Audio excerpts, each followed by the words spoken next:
নমস্কাৰ সকলোকে ধন্যবাদ জ্ঞাপন কৰিছোঁ মোৰ টপাৰ বেবী ইউটিউব চেনেল চাই থকাৰ বাবে।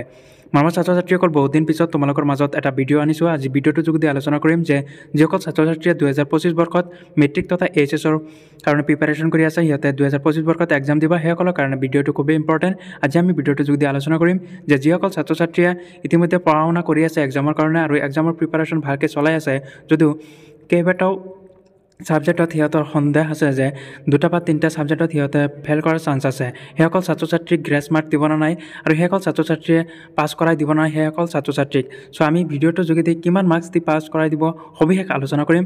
চ' অকণো স্কিপ নকৰা ভিডিঅ'টো শেষলৈ চাবা। যদি চেনেলটো কোনোবাই নতুনকৈ ভিজিট কৰিছা তেন্তে চেনেলটো ছাবস্ক্ৰাইব কৰি দিবা, কিয়নো তোমালোকক মেট্ৰিক তথা এইচএছৰ খবৰসমূহ এইটো চেনেলৰ যোগেদি সময়মতে দি থকা হয়। আৰু মানৰ ছাত্ৰ ছাত্ৰীসকল তোমালোকে যদি সন্দেহ আছে যে 1 বা 2টা ছাবজেক্টত তোমালোকৰ বেক লগাৰ বা চান্স তোমালোকে ফেইল কৰাৰ সম্ভাৱনা আছে, 1-2 নম্বৰৰ কাৰণে তোমালোকে ফেইল কৰিবা, তেন্তে তোমালোকক কোনো টেনশ্যন কৰিব নালাগে। তোমালোকে যিখিনি সময় আছে সেইখিনি তোমালোকে পঢ়াত মন দিয়া আৰু এইখিনি সময় তোমালোকে ভালকৈ মনোযোগ দি পঢ়ি থাকা।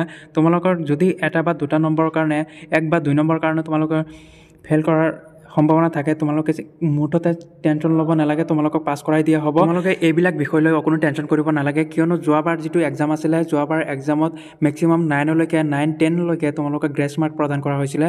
চ' অকণো তোমালোকে টেনশ্যন ল'ব নালাগে। তোমালোকে যদি 1 বা 2 নম্বৰৰ কাৰণে তোমালোকে ফেইল কৰাৰ চান্স আছে, তোমালোকে অকণো টেনশ্যন কৰিব নালাগে। তোমালোকে যিখিনি সময় আছে এইখিনি সময় ভালকৈ পঢ়া আৰু ভালকৈ এটেম্প কৰি আহিবা। টিচাৰৰ মুডৰ ওপৰত ডিপেণ্ড কৰি তোমালোক বহি যদি 1 বা 2 নম্বৰৰ কাৰণে ফেইল কৰা, তোমালোকে সেইটো পাছ কৰাই দিব। তোমালোকৰ টিচাৰৰ মুডৰ ওপৰত ডিপেণ্ড কৰিব। তোমালোকে ভাল এটা প্ৰেজেণ্টেশ্যন কৰিব পাৰিলে, ভালকৈ লিখিব পাৰিলে তোমালোকে মাৰ্ক দি দিব। তোমালোক অকণো